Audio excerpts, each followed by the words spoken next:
श्री स्वामी समर्थ. जय जय स्वामी समर्थ. स्वामींचं नाव घेऊन मी या व्हिडिओला सुरुवात करते. हिंदू धर्मात संकष्टी चतुर्थीला विशेष महत्त्व आहे. प्रत्येक महिन्यात 2 चतुर्थी येतात. कृष्ण पक्षात येणाऱ्या चतुर्थीला संकष्टी चतुर्थी आणि शुक्ल पक्षात येणाऱ्या चतुर्थीला विनायक चतुर्थी म्हणतात. चतुर्थी ही भगवान श्री गणेशाला समर्पित आहे. या दिवशी आपल्या लाडक्या गणपती बाप्पांची पूजा केली जाते आणि संकष्टी चतुर्थीच्या दिवशी जो भक्त आपल्या गणपती बाप्पांची विधिविधानपूर्वक पूजा करतो, सेवा करतो, आराधना करतो, त्याच्या सर्व मनोकामना गणपती बाप्पा हे पूर्ण करतात. आणि म्हणूनच आपल्याला संकष्टी चतुर्थीच्या दिवशी गणपती बाप्पांची पूजा तर करायची, सेवा तर करायची, पण त्याचबरोबर आपल्याला काही विशेष उपाय देखील करायचे, ज्यामुळे आपल्या जीवनामध्ये असणारे सर्व दुःख, सर्व विघ्न, सर्व दारिद्र्य हे साक्षात गणपती बाप्पा दूर करतील. आणि म्हणूनच आपल्याला संकष्टी चतुर्थीच्या दिवशी गाईला ही एक वस्तू खायला द्यायची, ज्यामुळे आपल्या जीवनामध्ये असणारे सर्व अडचणी, पितृदोष असू दे, वास्तुदोष, ग्रहदोष, हे सर्व दोषांपासून आपल्याला मुक्तता तर मिळणारच आहे, पण त्याचबरोबर आपल्या जीवनामध्ये असणारं सर्व दारिद्र्यसुद्धा नष्ट होणार. अतिशय उच्च कोटीची ही सेवा आहे, जी प्रत्येकाने संकष्टी चतुर्थीच्या दिवशी गोमातेची करायची. त्याबद्दल सविस्तर आणि महत्त्वाची अशी माहिती मी तुम्हाला या व्हिडिओमध्ये देणार आहे, तर व्हिडिओ पूर्ण पहा. आणि जर तुम्ही माझ्या चॅनलवर नवीन असेल तर चॅनलला सबस्क्राईब करा आणि शेजारी बेल आयकॉन सुद्धा प्रेस करा, जेणेकरून तुम्हाला माझ्या नवनवीन व्हिडिओचं नोटिफिकेशन हे मिळत राहील. फाल्गुन महिन्यातील संकष्टी चतुर्थी गुरुवारी 28 मार्च रोजी आहे. रात्री 9:04 चंद्रोदय होईल. चतुर्थीला चंद्राची पूजा करायला विशेष महत्त्व आहे. त्याच्या पूजनाशिवाय हे व्रत अपूर्ण मानलं जातं आणि चंद्रोदय झाल्यानंतरच हे व्रत जे आहे ते सोडलं जातं. चतुर्थी तिथी ही गणपती बाप्पांची सर्वात आवडती तिथी आहे आणि प्रत्येक घरोघरी चतुर्थी तिथीच्या दिवशी व्रत हे केलं जातं. आपल्याला संकष्टी चतुर्थीच्या दिवशी सकाळी लवकर उठायचं आणि स्नान करायचं आणि स्नान केल्यानंतर जे स्वच्छ वस्त्र परिधान करायचे आणि त्यानंतर आपल्याला गणपती बाप्पांची पूजा ही करायची. आपल्याला काय करायचं आहे, एक तामण घ्यायचं आणि तामणामध्ये गणपती बाप्पांच्या मूर्तीला आपल्याला ठेवायचं आणि त्या मूर्तीवर आपल्याला जलाभिषेक करायचा. आपल्याला 11 पळी पाणी जे आहे गणपती बाप्पांवर अर्पण करायचं आणि प्रत्येक पळी पाणी जेव्हा आपण अर्पण करणार आहे तेव्हा आपल्याला ओम श्री विघ्नहर्ताय नमः, ओम श्री विघ्नहर्ताय नमः या मंत्राचा जप करत करत आपल्याला हे जलाभिषेक करायचं आहे. आणि त्यानंतर हे जे पाणी आहे ते आपल्याला फेकायचं नाही आहे, हे तीर्थ म्हणून आपल्या मुलांना आपल्याला प्यायला द्यायचं. असं केल्यामुळे आपल्या मुलांच्या बुद्धीमध्ये वाढ होते.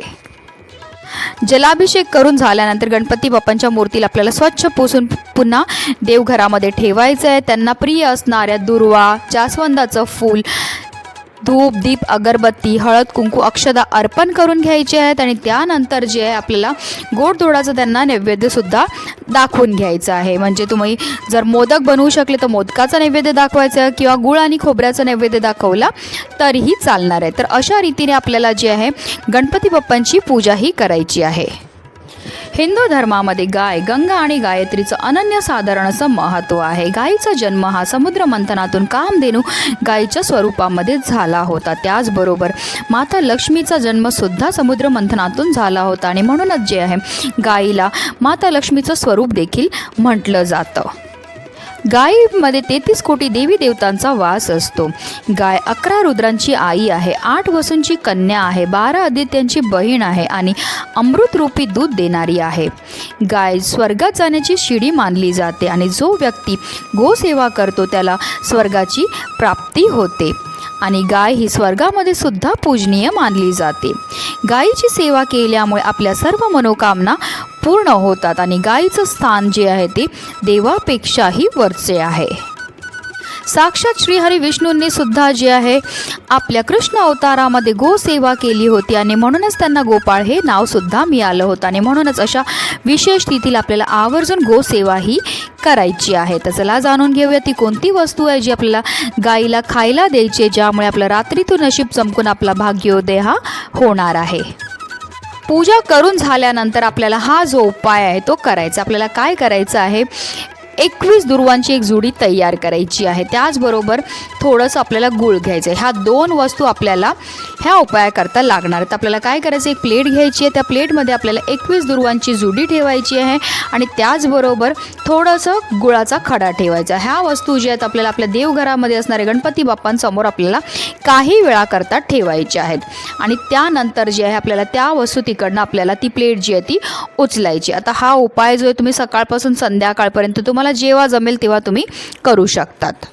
जर तुमच्या घरी गाय असेल तर ही सेवा तुम्ही घरी करू शकतात किंवा एखाद्या गोशालेमध्ये जाऊन किंवा एखाद्या गोठ्यामध्ये जाऊन किंवा वाटेत कुठेतरी तुम्हाला गाय ही दिसणारच आहे. तुम्ही जिथे पण तुम्हाला गाय दिसेल तिथे जाऊन ही सेवा करायची आहे. गायीजवळ जाताना तुम्हाला एक आरतीचं ताट घ्यायचं आहे, एक तांब्यामध्ये पाणी घ्यायचं आहे आणि त्याचबरोबर आपल्याला 21 दुर्वांची एक जुडी आणि थोडंसं गूळ ह्या एवढ्या वस्तू घेऊन आपल्याला गायीजवळ जायचं आहे.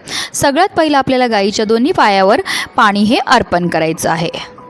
त्यानंतर आपल्याला गाईचं औक्षण करायचं, तिला हळद कुंकू अक्षदा अर्पण करायचे आहेत आणि त्यानंतर जे आहे आपण हे जे गूळ आणि दुर्वा जे घेऊन घेतल्यात त्या आपल्या दोन्ही हातामध्ये घ्यायच्यात आणि आपल्या हातामधनं तिला त्या वस्तू ज्या आहेत त्या खायला द्यायच्यात. असं म्हटलं जातं की गाय जे आपल्या हाताला चाटते तेव्हा आपल्या हातामध्ये असणारं जेवढं पण दारिद्र्य आहे ते दूर होण्यामध्ये मदतही मिळत असते. त्यानंतर आपल्याला गायीभोवती 11 प्रदक्षिणा ह्या मारायच्यात. प्रदक्षिणा मारताना आपल्याला ओम श्री विघ्नहर्ताय नमः, ओम श्री विघ्नहर्ताय नमः या मंत्राचा जप करत करत 11 प्रदक्षिणा ह्या मारायच्या आहेत. त्यानंतर आपल्याला गाईच्या पायाखालची माती जी आहे ती उचलायची आणि आपल्या कपाळावर त्याने टिळा लावायचा. त्याचबरोबर ती माती आपल्या घरी घेऊन यायची आणि आपल्या घरातल्या प्रत्येक सदस्याच्या कपाळावर आपल्याला त्याने टिळा हा लावायचा आहे. कारण जो मनुष्य गाईला हाताचा स्पर्श करून प्रदक्षिणा करतो आणि गाईच्या चरणाखालील धूळ मस्तकी लावतो त्याला पृथ्वी प्रदक्षिणाचे व सर्व तीर्थांमध्ये स्नान केल्याचे पुण्य प्राप्त होतं. त्यानंतर आपल्या मनातली इच्छा आपल्याला हात जोडून गोमातेला बोलायचे. जर तुम्हाला धन प्राप्तीची इच्छा असेल तर तसं बोलायचं आहे. घराबद्दल, मुलांबद्दल, नोकरी, व्यवसाय ज्या पण तुमच्या इच्छा असतील, समस्या असतील त्या आपल्याला गोमातेला बोलायच्या आहेत.